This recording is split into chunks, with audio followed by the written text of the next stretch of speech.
साथियों, मैं कुश कुमार सरल एग्जाम के आपके अपने चैनल पे आपका स्वागत करता हूं। दोस्तों, लेकर आए हैं जूनियर असिस्टेंट और समीक्षा अधिकारी से महत्वपूर्ण प्रश्न और भी जो अदर परीक्षाएं होती हैं उनसे संबंधित में प्रश्न मिलेंगे। जीएस है, यूपी स्पेशल है, करंट अफेयर और हिंदी तथा कंप्यूटर के महत्वपूर्ण प्रश्नों का सेट लेकर आए हैं। तो दोस्तों, शुरू करते हैं आज का हमारा पहला हिंदी का प्रश्न। और जो भी मेरे नए दोस्त इसमें जुड़ रहे हैं वो कृपया चैनल को सब्सक्राइब कर लें, जिससे आपके आने वाली आगामी वीडियो का लिंक तुरंत मिलता रहे। ठीक, और जो भी मेरे दोस्त इसमें जुड़ना चाहते हैं तो सरल एग्जाम करके टेलीग्राम चैनल ज्वाइन कर लें, जो आपको पीडीएफ प्रोवाइड करवाएगा। ठीक, तो शुरू करते हैं। हमारा पहला प्रश्न है, किस भाषा को प्रारंभ में पिंगल नाम से जाना जाता गया? खड़ी बोली, भोजपुरी, अवधी या ब्रज भाषा? तो जो ब्रज भाषा है, ब्रज भाषा को आरंभ में पिंगल के नाम से जाना जाता है। वस्तुतः अपभ्रंश की विभिन्न शैलियों से बोलियों का विकास हुआ है। ठीक, जिसमें पिंगल एक कड़ी रही है। पिंगल जहाँ ब्रज भाषा के विकास में सहायक रही है, वहीं डिंगल राजस्थानी भाषा का पूर्ववर्ती रूप है। जैसे पूछ ले कभी कि डिंगल किस भाषा का पूर्ववर्ती रूप है, तो राजस्थानी भाषा का। ठीक, अगला प्रश्न हमारा है, लिपि क्या की आवश्यकता होती है? भाषा बोलने में, भाषा लिखने में, भाषा संकेत में या तीनों में? तो लिपि का जो प्रयोग किया जाता है फिलहाल वो भाषा लिखने में किया जाता है। ठीक, जैसे हिंदी भाषा को लिखने देवनागरी लिपि का प्रयोग किया जाता है। ठीक, यही है। और अगला प्रश्न हमारा, अंबर पनघट में डूबो रही तारा घट उषा नागरी में कौन सा अलंकार है? ठीक, उपमा अलंकार, यमक अलंकार, रूपक या उत्प्रेक्षा अलंकार? तो इसका जो राइट आंसर है फिलहाल ये है रूपक अलंकार का उदाहरण। ठीक, बात करते हैं, अंबर को पनघट, तारा को घट यानी घड़ा तथा उषा को नागरी नगर की स्त्री मान लिया गया है, अर्थात उपमेय और उपमान में कोई अंतर दिखाई नहीं देता है। ठीक, तो यहाँ पे रूपक अलंकार होगा। अगली पंक्ति हमारी दी हुई है, चारुचंद की चंचल किरणें खेल रही हैं जलथल में। इसमें भी पूछा है कि अलंकार का कौन सा रूप है? यमक है, उपमा है, अनुप्रास है या श्लेष अलंकार है? तो इसका जो राइट आंसर, चारुचंद की चंचल किरणें यहाँ 3 बार दिखाई पड़ रहा है, इसलिए यहाँ पे शब्द की आवृत्ति हो रही। तो जहाँ पे शब्दों की आवृत्ति होती है एक से अधिक बार, वहाँ पे अनुप्रास अलंकार है। जाहिर सी बात, इसका सी आंसर है। ठीक, कतर ब्योंत में कौन सा समास पूछा है? कतर ब्योंत, तो यहाँ पे आप एक नज़र देख लीजिए कि कतर और ब्योंत के बीच में एक डैश का चिन्ह लगा हुआ है। तो डैश का चिन्ह जहाँ लगा दिखे तो आपको समझ जाना चाहिए कि द्वंद्व समास का उदाहरण है। ठीक, द्विगु समास में पहला वाक्य संख्यावाची होता है, तत्पुरुष में काकी के आ जाता है, बहुब्री में तीसरा प्रधान होता है पद। अगला प्रश्न है हमारा, गौ चरत की संधि विच्छेद क्या हो? गोस चरत, गौ चरती, गौस चरत या गौस चरत? तो इसका जो राइट आंसर होगा फिलहाल ये वाला सा ना हो कि ये वाला सा लगेगा, और गौस चरती इसका राइट आंसर सी ऑप्शन होगा। अगला प्रश्न हमारा दिया हुआ है, पत्रों से संबंधित मैंने बताया है कि कम से कम 2-3 प्रश्न पत्र से संबंधित आते हैं, तो आप इसको ध्यान से पढ़ लीजिएगा। हम रोज बता रहे हैं 2-3 क्वेश्चन, तो आप इसको याद रखिएगा। वैयक्तिक पत्र किनके मध्य लिखा जाता है? व्यवसायियों के मध्य, सरकारी अधिकारियों के मध्य, सगे संबंधियों मित्रों के मध्य, पाठक और संपादक के मध्य? तो व्यक्तिक पत्र जो लिखा जाता है उस सगे संबंधी और मित्रों के मध्य में लिखा जाता है। ठीक, अगला प्रश्न हमारा है, कुर्सी पर मास्टर जी बैठे हैं, इस वाक्य में कुर्सी किस कारक में है? करण कारक, संपदान कारक, संबंध कारक या अधिकार कारक? तो कर्ता प्रथमा ने कर्ण द्वितीय को, कर्ण तृतीय से तो समना चतुर्थी के लिए को, अपदान पंचमी से अलग होने में, संबंध षष्ठी काकी के नानी ने, ये आएगा।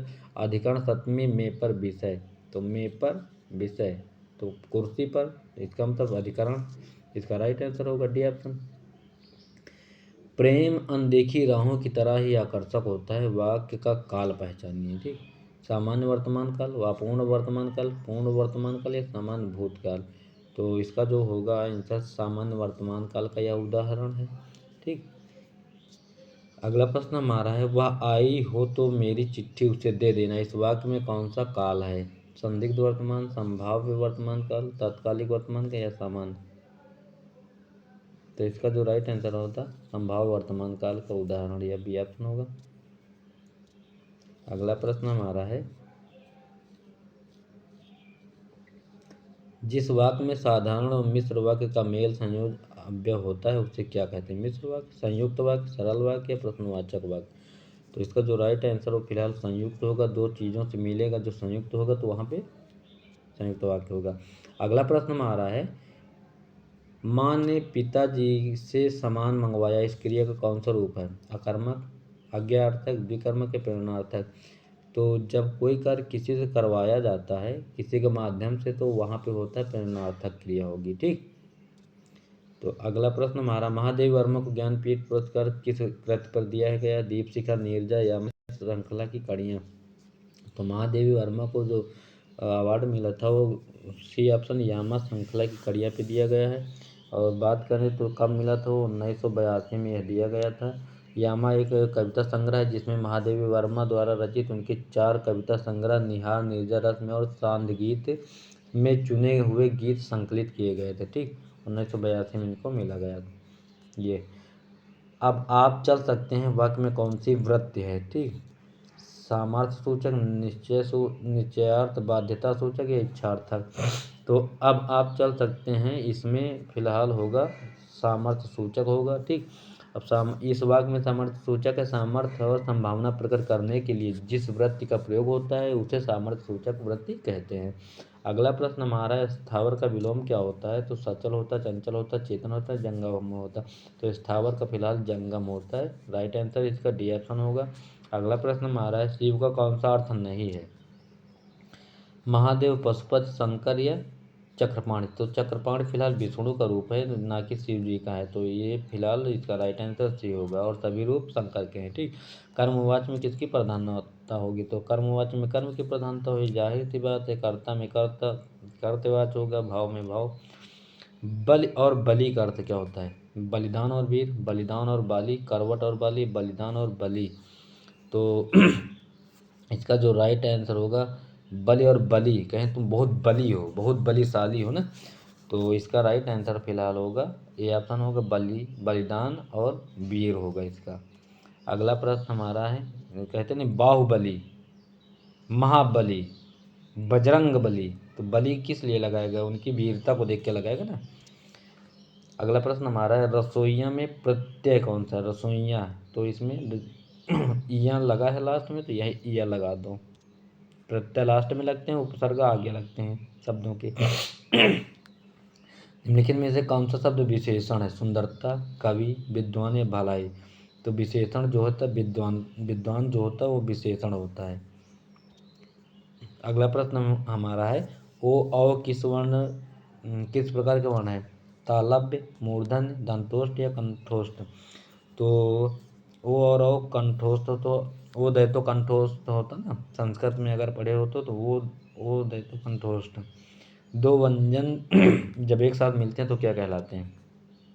संयुक्त व्यंजन, अल्प प्राण, अंतस्थ या महाप्राण? तो इसका जो राइट है होगा संयुक्त व्यंजन, सॉरी जुकाम की वजह से बोल नहीं पा रहे हैं। अगला प्रश्न हमारा है, काकल्य वर्ण कौन सा है? या ब, सा, हा और आड़ा? तो काकल्य वर्ण जो है फिलहाल हा होगा, इसका राइट आंसर होगा सी ऑप्शन। अगला प्रश्न हमारा है 23 के बाद ही 24 नंबर 24 है, आंधी आवे बैठ गंवावे लोकोक्ति का उपयुक्त अर्थ क्या है? संकट से मुंह फेरना, विपरीत परिस्थिति में उपयुक्त समय आने का इंतजार करना, विपत्ति से टकराने का हौसला रखना या आंधी के बाद पानी बरसने का इंतजार करना? तो आंधी आवे बैठ गंवावे लोकोक्त जो अर्थ होता है विपरीत परिस्थिति में उपयुक्त समय आने का इंतजार करना। ठीक, मतलब संकट आ रहा है, आप इंतजार कर रहे हैं, उसका कोई मतलब निराकरण नहीं कर रहे हैं कि हम क्या करें ताकि इससे बचाव का हो ना, तो ये होता है। हिंदी का मानक रूप किस भाषा से विकसित हुआ? खड़ी बोली, अवधी, ब्रज या मालवी? तो हिंदी का जो मानक रूप हो फिलहाल खड़ी बोली अमीर खुसरो की बोली से हुआ है। अगला है, इसमें पद्यांश दिया हुआ है, इससे संबंधित हम प्रश्न पढ़ते हैं। मापना सभ्य इंसान की पुरानी फितरत का हिस्सा रहा है। दुनिया भर के सभ्य समाजों ने अपने अपने ढंग से समय को, दूरी को, गति को, आकार को, क्षेत्रफल को नापने के लिए पैमाने विकसित किए हैं। ठीक, फिर एक ऐसा दौर आया जब हर चीज़ को ही नापा जाने लगा, सर्दी को, गर्मी को, सुख और दुख को, अर्थव्यवस्था को, महंगाई को और यहाँ तक कि अकल को भी इसी के साथ 150 साल पहले एक और पैमाना विकसित हुआ इंसान के बुखार को मापने का। कार्ल वंडर लिच ने शरीर के इस तापमान को समझने के लिए लंबा शोध किया। इसको याद रखिएगा, बुखार मापने के पैमाने की जो खोज करने वाले मेन हैं तो कार्ल वंडर लिच हैं, ठीक। और वह इस नतीजे पर पहुँचे कि 98.6 डिग्री फ़ारेनहाइट इसको देखिए, शरीर का सामान्य तापमान बताइए। ये पूछा जाता है साइंस में क्वेश्चन, ठीक। शरीर का तापमान अगर इससे ज़्यादा हो तो इसका अर्थ है बुखार, ठीक। यही तापमान चिकित्सा व्यवसाय का मानक बन गया। 98.6 का आंकड़ा जल्द ही एक मुहावरा बनकर समाज और संस्कृत के कई क्षेत्रों में इस्तेमाल होने लगा। इसी नाम से एक गीत बना, एक उपन्यास लिखा गया, एक सर्वाइवल गाइड आई और दुनिया के कई देशों के एफएम चैनल खुले, ठीक।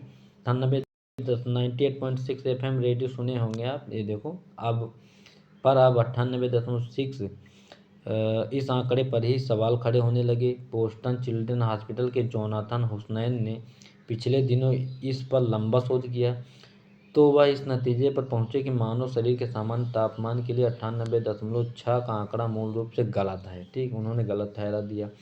उन्होंने पाया कि शरीर का तापमान सुबह के वक्त थोड़ा कम होता है और शाम तक थोड़ा सा बढ़ जाता है।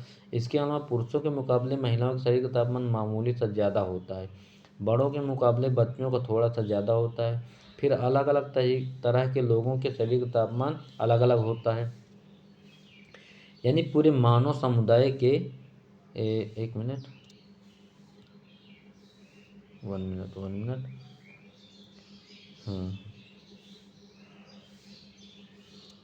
पूरे मानव समुदाय के लिए 98.6 डिग्री फ़ारेनहाइट का मानक सही नहीं है। वह इस नतीजे पर पहुंचे कि शरीर का सामान्य तापमान और बुखार दोनों ही जटिल चीज़ें हैं। एक आंकड़े के सरलीकरण से इसे नहीं समझा जा सकता। सच तो यह है कि सटीक पैमाने सिर्फ भौतिक चीज़ों और प्रक्रियाओं के ही बनते हैं। सामाजिक और शारीरिक प्रक्रियाओं के पैमाने सिर्फ सांकेतिक होते हैं। इनसे उनके उतार चढ़ाव की था भर पाई जा सकती। दिक्कत तो तब आती है जब हम इसे जड़ मानक मान लेते हैं, ठीक। अब इससे संबंधित देखो प्रश्न दिए हुए हैं, उन पर हम डिस्कशन कर रहे हैं। मानव शरीर के तापमान के संदर्भ में सही कथन चुनना है ना। बड़े के मुकाबले बच्चों का थोड़ा सा ज़्यादा होता है। पुरुषों के मुकाबले महिलाओं का मामूली सा कम होता है। पूरे मानव समुदाय के लिए 98.6 फ़ारेनहाइट का मानक ही सही है। शरीर का तापमान सुबह के वक्त थोड़ा अधिक और शाम तक थोड़ा कम होता है, तो इसमें सही पूछा है। तो इसका जो राइट आंसर होगा, फिलहाल मानव शरीर के तापमान के संदर्भ में सही कथन बताएं तो बड़े के मुकाबले बच्चों को थोड़ा सा ज़्यादा होता है, ठीक। इसका राइट आंसर ए होगा।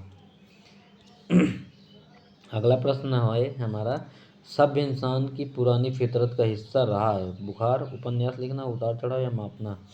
तो एक मिनट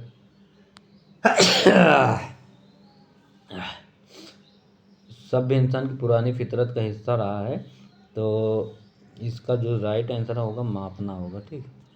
अगला प्रश्न हमारा है, सामाजिक और शारीरिक प्रक्रियाओं के पैमाने से दिक्कत कब आती है। जब शरीर का तापमान सामान्य से थोड़ा अधिक हो जाता है, जब हम इसे जड़ मानक मान लेते हैं, इस तापमान को समझने के लिए शोध करने लगते हैं, जब शरीर का तापमान सामान्य से थोड़ा कम हो जाता है। तो इसका सही जवाब है कि सामाजिक और शारीरिक प्रतिक्रियाओं के पैमाने से दिक्कत तब आती है जब हम इसे जड़ मानकर मानक मान लेते हैं। तो इसका राइट आंसर रहेगा फिलहाल बी ऑप्शन। अगला प्रश्न हमारा है, जोनाथन हुसैन ने हाल ही में क्या किया। एक गीत बनाया, एक उपन्यास लिखा, लंबा शोध किया या एक सर्वाइकल गाइड लिखा। तो जोनाथन हुसैन ने हाल ही में एक लंबा शोध किया था, ठीक। इसका राइट आंसर सी होगा। अगला प्रश्न हमारा है, 98.6 के संदर्भ में असत्य कथन पूछा है। तो इस नाम से दुनिया के कई देशों में एफएम चैनल खुले, इसके नाम से एक सर्वाइवल गाइड आई, इसी नाम से एक कहानी लिखी गई या 98.6 नाम से एक गीत बनाया गया। तो 98.6 नाम से एक कहानी नहीं बल्कि एक उपन्यास लिखा गया था, ठीक। असत्य कथन पूछा है तो ये इसका राइट आंसर होगा। ठीक, और अगले प्रश्न पर चलते हैं, वो जीएस से संबंधित होंगे। तो 46 नंबर क्वेश्चन किधर गया, 45 के बाद ये 46 आ गया। ठीक, जीएस फिलहाल सभी के लिए महत्वपूर्ण है, तो इसको जाहिर सी बात है पढ़ना आपके लिए ज़रूरी है। 1857 के प्रथम स्वतंत्रता संग्राम में भाग लेने वाली प्रसिद्ध महिला स्वतंत्रता सेनानी कौन थी? कस्तूरबा गांधी, भीखाजी कामा, सरोजिनी नायडू या बेगम हजरत महल? तो इसका जो राइट आंसर है बेगम हजरत महल थी, जो लखनऊ के नवाब वाजिद अली शाह की पत्नी थी। ठीक, और वर्जिश कादिर की माता जी थी। ये 1857 में विद्रोह के बाद नेपाल भाग गई थी कुंवर सिंह के साथ। तो इसका राइट आंसर है फिलहाल डी ऑप्शन, ब्रिटिश कादिर की मां, उन्होंने लखनऊ अवध में विद्रोह का नेतृत्व किया था। ठीक, और झांसी से रानी लक्ष्मीबाई थी, नाना साहेब कानपुर से। रंगभेद के कारण महात्मा गांधी को किस वर्ष दक्षिण अफ्रीका के पीटर मारिट्सबर्ग रेलवे स्टेशन में प्रथम श्रेणी के रेलवे डिब्बे से सामान सहित बाहर फेंक दिया गया था?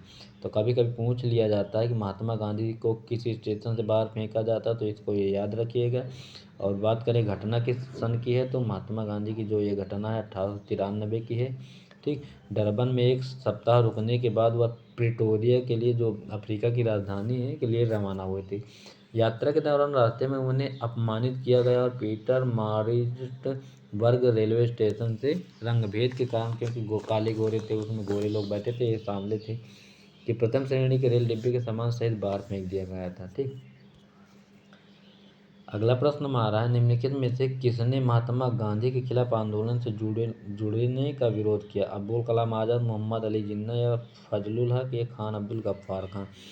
तो मोहम्मद अली जिन्ना ने महात्मा गांधी के खिलाफत आंदोलन में भागीदारी का विरोध किया था। इसका राइट आंसर ये होगा बी ऑप्शन। अगला प्रश्न हमारा है, चोलनाइकन, कुरुम्बा, कट्टुनाइकन, कादर और कोरगा भारत के किस भाग के आदिम जनजातियां हैं? ठीक है, आंध्रा या अंडमान निकोबार, केरल या उड़ीसा की? तो ये सारी जो जनजातियां हैं फिलहाल एक केरल में निवास करती हैं। ठीक, सैम्पेन जनजाति अंडमान निकोबार की है और चेचू जनजाति आंध्र प्रदेश में पाई जाती है, और द्रौपदी मुर्मू की जनजाति उड़ीसा में है, संथाल जनजाति। ठीक, अगला प्रश्न हमारा है, किस वर्ष में गंगा नदी को राष्ट्रीय नदी घोषित किया गया? 2004, 2008 या 2014 या 2016? तो 2008 को राष्ट्रीय नदी गंगा को राष्ट्रीय नदी के नाम से घोषित किया गया है। इसका राइट आंसर बी ऑप्शन होगा। ठीक, अगला प्रश्न हमारा है, पोवनमुडी दक्षिण भारत के एक छोटा सा हिल स्टेशन है, यह किस शहर में स्थित है? कोझिकोड, मदुरई या तिरुवनंतपुरम या मंगलोर में? तो पोवनमुडी दक्षिण भारत के केरल राज्य में स्थित है और केरल की राजधानी तिरुवनंतपुरम है। ठीक, तो इसका राइट आंसर फिलहाल सी ऑप्शन होगा। यह एक पर्यटन स्थल है। पोवनमुडी पश्चिम घाट पर्वत श्रृंखला का एक हिस्सा है। ठीक, अगला प्रश्न हमारा है, झुग्गी बस्ती मुक्त भारत बनाने के लिए भारत सरकार कौन सी योजना शुरू की गई?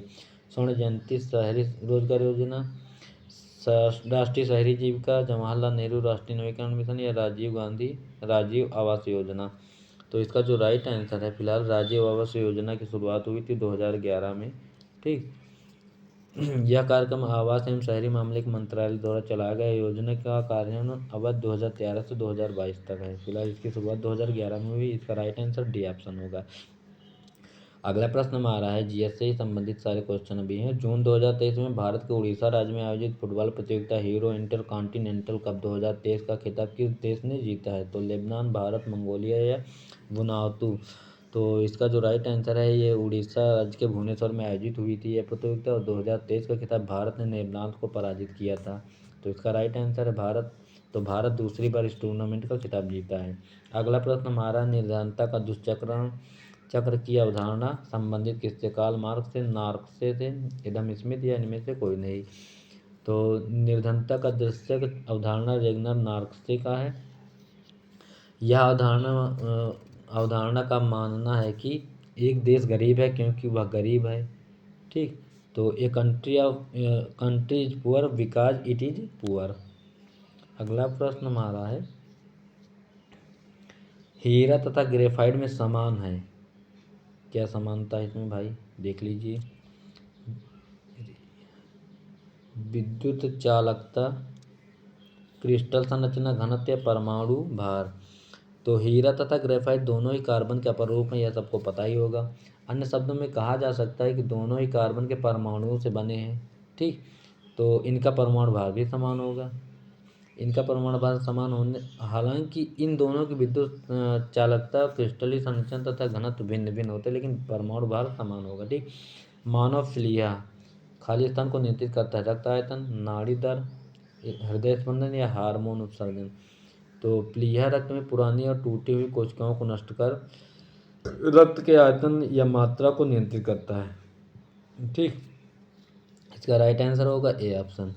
साथ ही इसमें उपस्थित श्वेत रक्त कणिकाएं रोगी से प्रतिरोधकता क्षमता बढ़ाती हैं। ठीक, बीमारी से लड़ने की क्षमता श्वेत रक्त कणिकाओं में होती है। अगला प्रश्न हमारा, मूत्र का असामान्य घटक है। यूरिया, क्रिएटिनाइल, एल्ब्यूमिन या सोडियम। तो इसका फिलहाल घटक पूछा है तो यूरिया होता है। ठीक, पीएच मान इसका 6 होता है, बता दें, तथा यूरोक्रोम की उपस्थिति के कारण ये हल्का पीला होता है। मूत्र में 95% जल तथा लगभग 9.3 ग्राम प्रति लीटर यूरिया, 1.87 ग्राम प्रति लीटर क्लोराइड, 1.17 ग्राम लीटर सोडियम और 0.7 ग्राम लीटर पोटेशियम तथा 0.67 ग्राम लीटर क्रिएटिनाइल मौजूद होता है। इतनी सारी चीज से मिलकर मूत्र बनता है। ठीक, अगला प्रश्न हमारा, भारत के संविधान में निम्नलिखित में से किसके विरुद्ध अभियोग चलाने का प्रावधान नहीं है। राष्ट्रपति, राज्य के राज्यपाल, भारत के मुख्य न्यायाधीश या भारत के उपराष्ट्रपति। तो भारत के संविधान में राज्य के राज्यपाल के विरुद्ध ऐसा कोई सिस्टम नहीं चलाया जा सकता है। ठीक, महाभियोग की प्रक्रिया जो है राष्ट्रपति के ऊपर होती है और अनुच्छेद 61 इसके लिए, और अनुच्छेद 67 खा में उपराष्ट्रपति तथा अनुच्छेद 124(4) में उच्च न्यायालय। तो हम लिख देते हैं अनुच्छेद 67 खा, ये है 67 खा है इसके लिए, और इसके लिए है अनुच्छेद 124 का 4th पैराग्राफ। ठीक, ये है महाभियोग चलाने की प्रक्रियाएं के लिए अनुच्छेद। अगला प्रश्न हमारा है, भारत के सर्वप्रथम डिजिटल पंचायत वार्ड है केरल, महाराष्ट्र, गुजरात या राजस्थान। तो भारत का सर्वप्रथम डिजिटल पंचायत कार्ड केरल में बनाया गया है। ठीक, केंद्रीय सामाजिक न्याय और अधिकारिता राज्य मंत्री कृष्णपाल गुर्जर ने अप्रैल 2017 में अयमानम ग्राम पंचायत कोट्टयम जिला के पहले डिजिटल पंचायत वार्ड संख्या 15 की वेबसाइट का उद्घाटन किया है। तो इसको याद रखिएगा। और जल बजट पेश करने वाला केरल पहला राज्य भी बना है ना। हमारे संविधान के किस भाग में 3 सोपानों में पंचायतें बनाने की परिकल्पना की गई है। भाग 9, भाग 10, भाग 11 या भाग 12।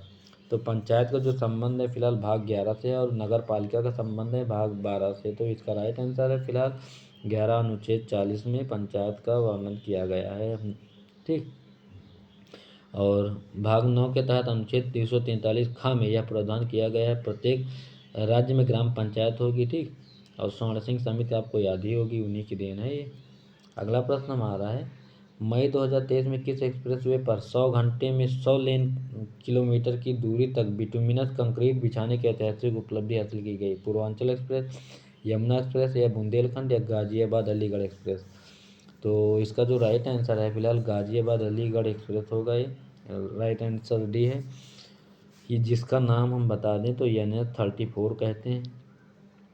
ठीक, और बिटुमिनस कंक्रीट बिछाने का काम क्यूब हाईवे L&T और Ghaziabad Aligarh expressway private limited की टीमों के द्वारा किया गया। ठीक, अगला प्रश्न हमारा है, देश का पहला राष्ट्रीय बांध सुरक्षा केंद्र किस स्थान में स्थापित किया गया। तो विश्वेश्वरैया राष्ट्रीय प्रौद्योगिकी संस्थान नागपुर, सरदार वल्लभ भाई पटेल राष्ट्रीय उद्यान राष्ट्रीय प्रौद्योगिकी संस्थान सूरत, मालवीय राष्ट्रीय प्रौद्योगिकी संस्थान जयपुर या मौलाना आजाद राष्ट्रीय प्रौद्योगिकी संस्थान भोपाल। तो इसका जो राइट आंसर होगा फिलहाल जयपुर में है, मालवीय राष्ट्रीय प्रौद्योगिकी संस्थान जयपुर। इसकी स्थापना की हम बात करें तो 1963 में इसकी स्थापना हुई थी और यह संस्थान 26 जून 2002 से NIT में परिवर्तित हो गया था।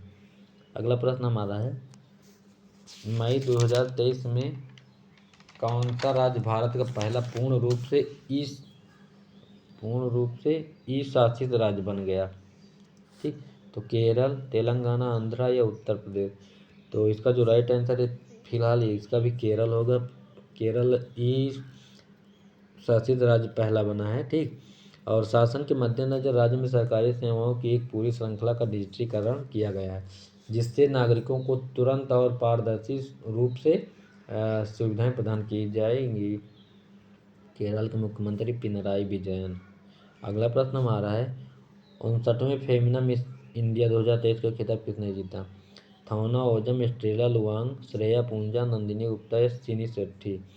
तो 2023 में इम्फाल मणिपुर में आयोजित हुई थी यह प्रतियोगिता, और 2023 में यह खिताब जो राजस्थान की थी नंदिनी गुप्ता को यह प्राप्त हुआ है।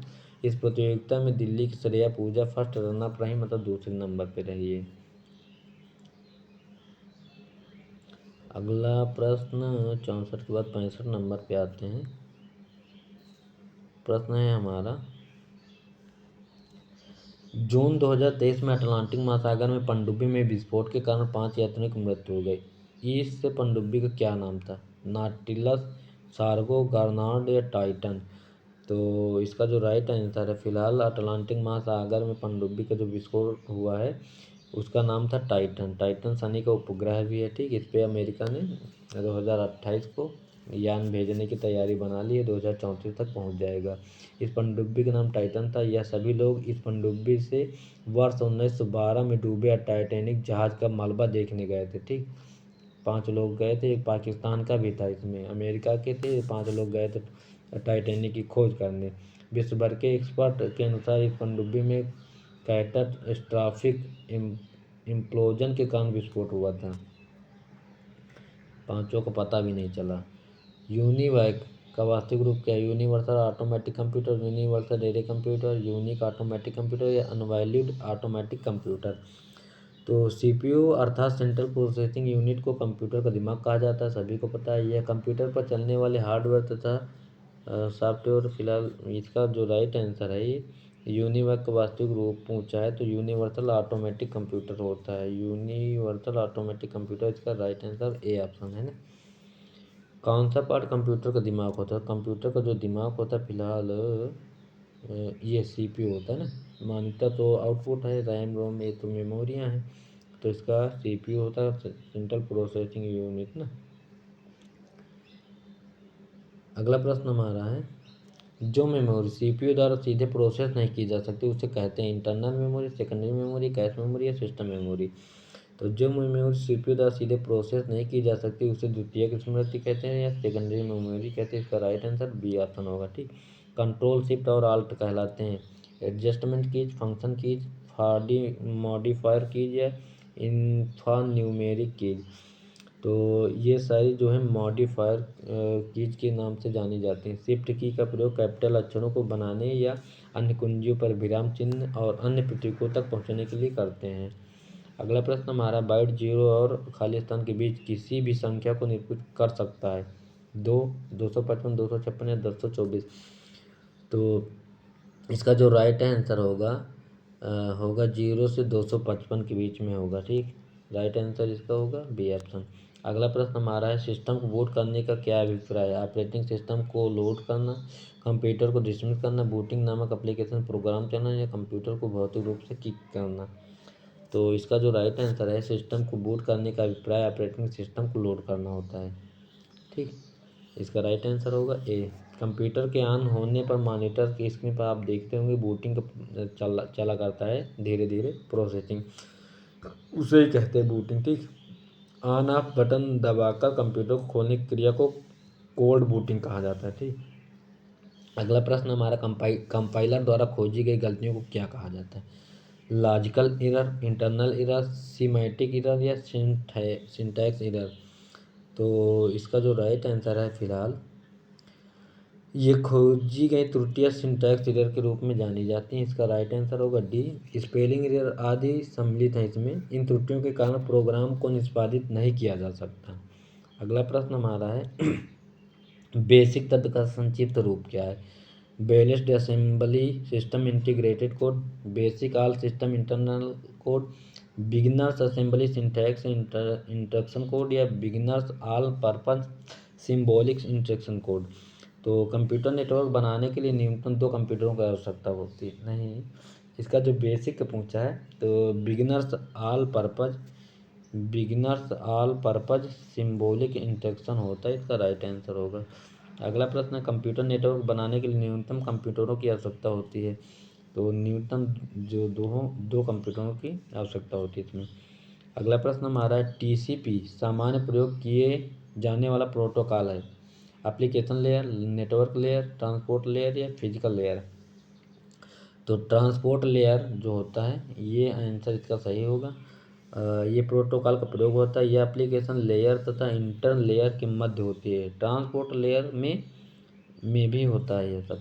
अगला प्रश्न हमारा 75 के बाद 76 नंबर, इंटरनेट पर देखे जाने वाले इलेक्ट्रॉनिक पेजों को जाना जाता है मुद्रित पृष्ठ, रंग पृष्ठ, वेब पेज या हार्ड कॉपी। तो इंटरनेट पे जो देखा जाता है फिलहाल वो होता है वेब पेज होता है। हार्ड कॉपी तो कंप्यूटर से जब प्रिंट करके प्रिंटर के माध्यम से हमको बाहर निकलती वो होती है हार्ड कॉपी, जिसे हम लोग कहते हैं ना कि एक एडमिट कार्ड निकाल दीजिए, तो वो है मेरी हार्ड कॉपी।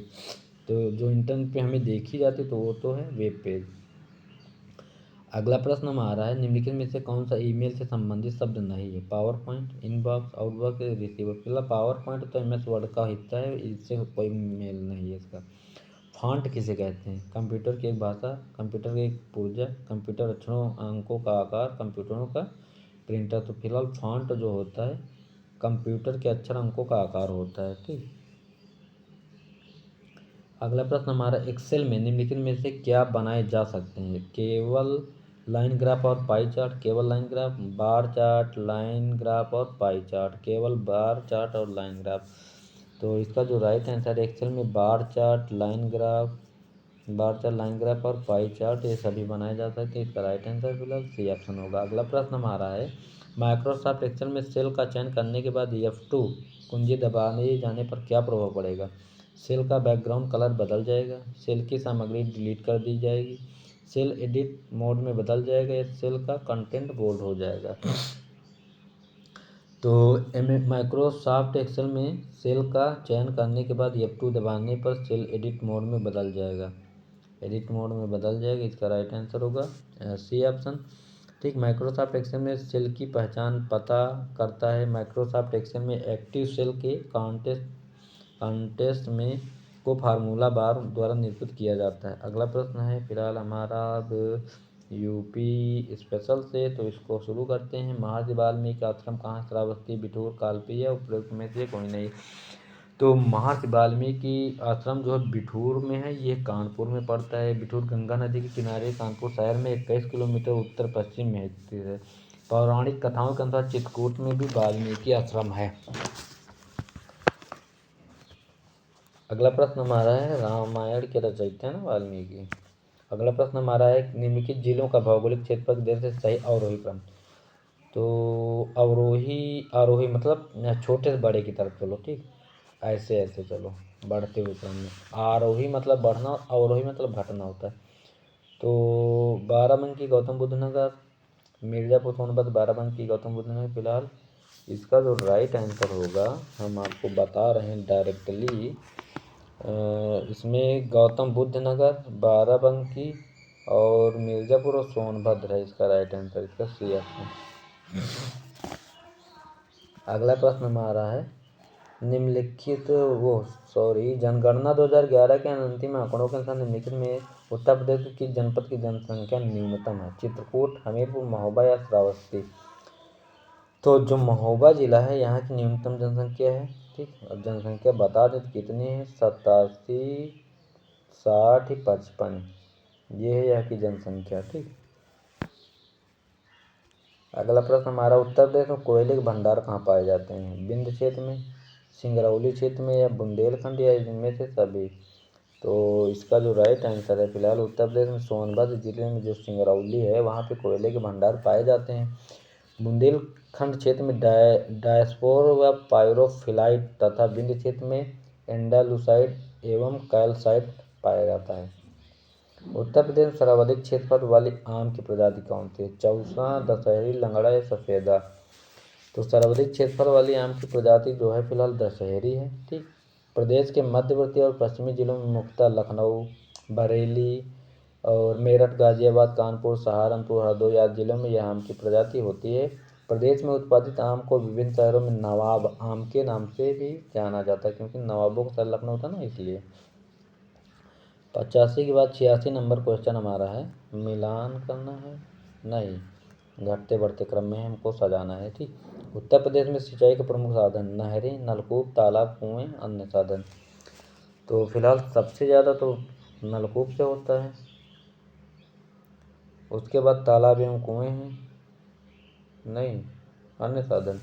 तो हम बात करते हैं सिंचाई की दृष्टि में, तो उत्तर प्रदेश का देश में पंजाब और हरियाणा के बाद तीसरा स्थान है। उत्तर प्रदेश सांख्यिकी पत्रिका 2022 के अनुसार 2019-20 में सर्वाधिक सिंचाई नलकूप से, तत्पश्चात 15.1% नहरों से, ठीक।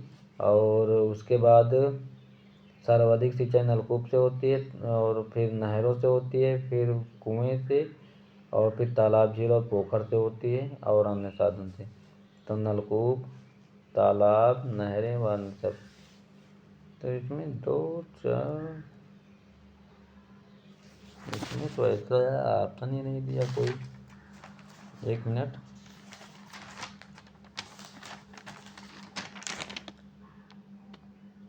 86 में आपको आंसर फिलहाल होगा बी ऑप्शन, 2 1, हाँ 2 1 3 4 ये होगा नलकूप वाला ना।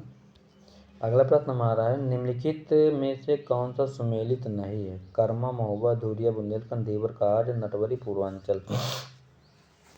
तो धुरिया नद बुंदेलखंड की कुमार जाति करती है, ठीक। और स्त्री वेशभूषा धारण करती। धीवर कहार जाति द्वारा मांगलिक अवसर पर किए जाने वाले नृत्य को कहा जाता है। यह पूर्वी उत्तर प्रदेश के अहीरों तथा यादवों में नटवरी नृत्य प्रचलित है। कर्मा और शीला नृत्य सोनभद्र के आदिवासियों द्वारा होता है। इस प्रकार विकल्प ए जो है सुमेलित नहीं है, ऑप्शन ए। अगला प्रश्न हमारा है, कूट को मिलाना है, ठीक। तो बिरहा भोजपुरी में गाया जाने वाला पूर्वी उत्तर प्रदेश का लोक नृत्य है,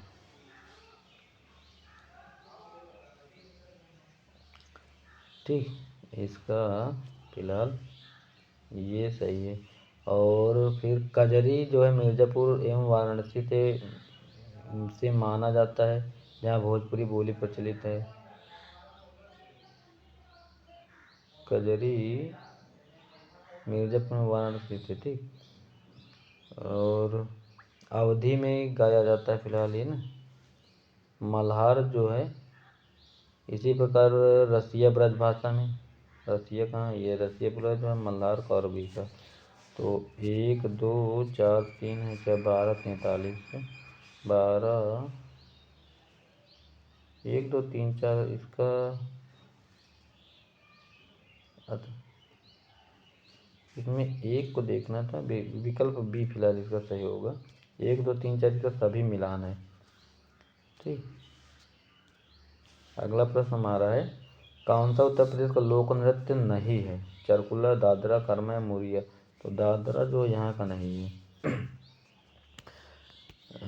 दादरा मुरिया लोक नृत्य मध्य प्रदेश नहीं, चरकुला, दादरा, कर्मा उत्तर प्रदेश के नृत्य लोक नृत्य, जबकि मुरिया जो है ये एमपी का है, सॉरी, ये जो है मुरिया है, ये एमपी का है।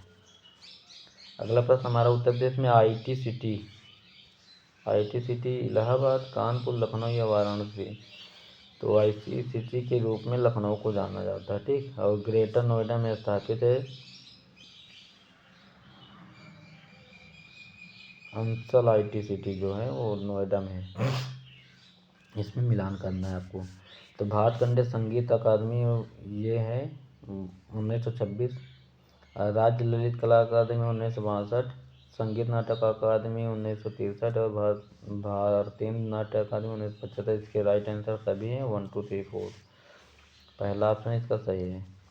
अगला प्रश्न हमारा है, कहाँ गया, इधर है। प्रश्न है हमारा, उत्तर प्रदेश के किस जिले में देश के प्रथम पुलिस संग्रहालय की स्थापना हुई? इलाहाबाद, आगरा, गाजियाबाद या लखनऊ। तो फिलहाल इसका जो राइट आंसर है गाजियाबाद होगा ये। अगला प्रश्न हमारा, उत्तर प्रदेश में किस जिले में महात्मा बुद्ध कृषि एवं प्रौद्योगिकी विश्वविद्यालय का स्थापना हुई? गौतम बुद्ध नगर, गाजियाबाद, कुशीनगर, पड़रौना कुशीनगर में पड़ता है। तो इसकी जो स्थापना हुई है कुशीनगर में हुई है। ठीक, और इस नए विश्वविद्यालय से 10 जिले आच्छादित होंगे जो कृषि प्रधान एवं पिछड़े क्षेत्रों में शामिल हैं। अगला प्रश्न हमारा है, 5वें राज्य खाद्य सुरक्षा सूचकांक 2022-23 में बड़े राज्यों की श्रेणी में उत्तर प्रदेश का कौन सा स्थान है? दूसरा, तीसरा, चौथा या पांचवा? तो 7 जून 2023 को केंद्रीय स्वास्थ्य के परिवार कल्याण मंत्री मनसुख मंडाविया द्वारा जारी 5वें राज्य खाद्य सुरक्षा सूचकांक 2022-23 में बड़े राज्यों की श्रेणी में उत्तर प्रदेश का कुल 52.5 अंक प्राप्त हुआ है। ठीक, और 5वें स्थान पे है इसका। जबकि केरल जो है कुल 63 अंकों के साथ पहले स्थान पे केरल है। केरल 63 अंक के साथ फर्स्ट नंबर पे। ठीक, और फिर बात करें कि पंजाब जो 57.5 अंकों के साथ दूसरे स्थान पे। अगला प्रश्न हमारा है, अप्रैल 2023 में केंद्रीय गृह एवं सहकारिता मंत्री अमित शाह ने उत्तर प्रदेश किस जिले में हरिहरपुर संगीत विश्वविद्यालय का शिलान्यास किया? मऊ, जौनपुर, आजमगढ़ या गाजीपुर? तो इसका जो राइट आंसर है फिलहाल आजमगढ़ में यह किया गया है। और हरिहर संगीत विश्वविद्यालय का शिलान्यास इन्होंने किया है पद्म विभूषण पंडित छन्नू लाल मिश्र, अंबिका मिश्र और डॉक्टर मनोज कुमार मिश्र जैसे कई राष्ट्रीय और अंतर्राष्ट्रीय ख्याति प्राप्त कलाकार हरिहरपुर घराना से संबंधित हैं। अगला प्रश्न हमारा, नवीनतम आंकड़ों के अनुसार वर्ष 2021-22 में दुग्ध उत्पादन के संदर्भ में उत्तर प्रदेश का स्थान क्या है? पहला, दूसरा, तीसरा या चौथा? तो नवीनतम आंकड़ों 2022 में उत्तर प्रदेश का जो स्थान है दूसरे स्थान पर था। राजस्थान पहले पे हो गया, लेकिन अब वर्तमान में अगर पूछे तो वर्तमान में यूपी ही पहला है। तो तब की बात करें तो दूसरा था और अब की बात करें तो पहला है। ठीक, अब इसको मिलान करना है।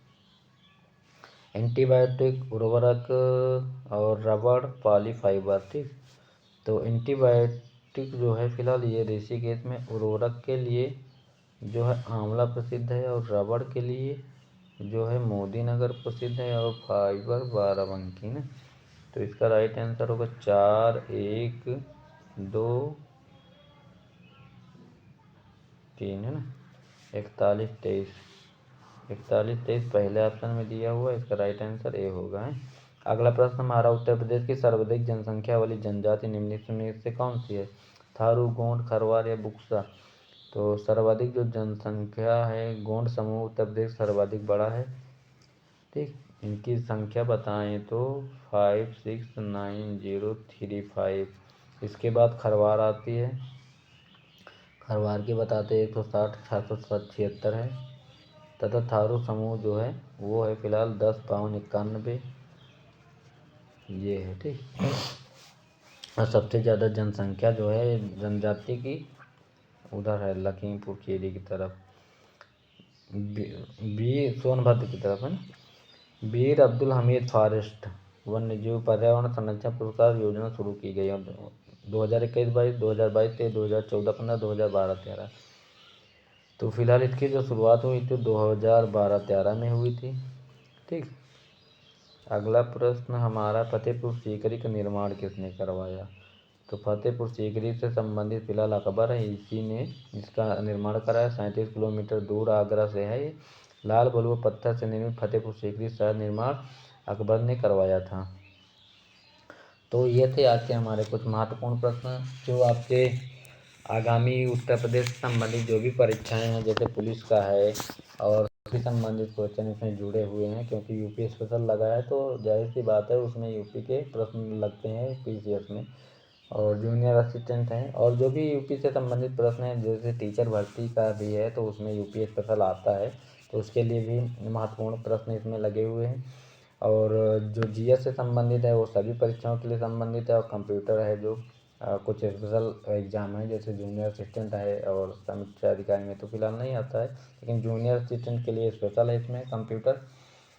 तो उनके लिए प्रैक्टिस सेट था और उम्मीद है कि यह वीडियो आपको पसंद आएगा और ज़्यादा से ज़्यादा इसको लोग आप सभी शेयर करें अपने दोस्तों तक, जिससे सब्सक्रिप्शन मेरा बढ़ता रहे। और क्लास अच्छी लगी हो तो लाइक करना ना भूलें। और जो भी मेरे नए दोस्त इसमें शामिल हो रहे हैं कृपया सब्सक्राइब कर लें और जो भी मेरा वीडियो पड़ेगा वो आप तक तुरंत पहुंच जाएगा। ठीक, तो तब तक के लिए थैंक्स और बाय। सभी को अच्छे से पढ़ते रहिए और आगामी परीक्षाओं की बेहतर ढंग से तैयारी करते रहें। और जिसको भी जुड़ना है, सरल एग्ज़ाम के टेलीग्राम चैनल है, आपको यह PDF और सुबह करंट अफेयर वाली उसी में मिल जाएगी। सरल एग्ज़ाम करके आप डिस्क्रिप्शन में देख लीजिएगा। ऐसे करके सरल एग्ज़ाम टेलीग्राम पे डालिएगा तो आपको ये चैनल मिल जाएगा, ठीक। उसमें आपको PDF रोज़ की सुबह करंट अफेयर और ये जो प्रैक्टिस सेट पढ़ता है पढ़ जाएगा, मिल जाएगा, ठीक। तब तक के लिए बाय, थैंक्स सभी को।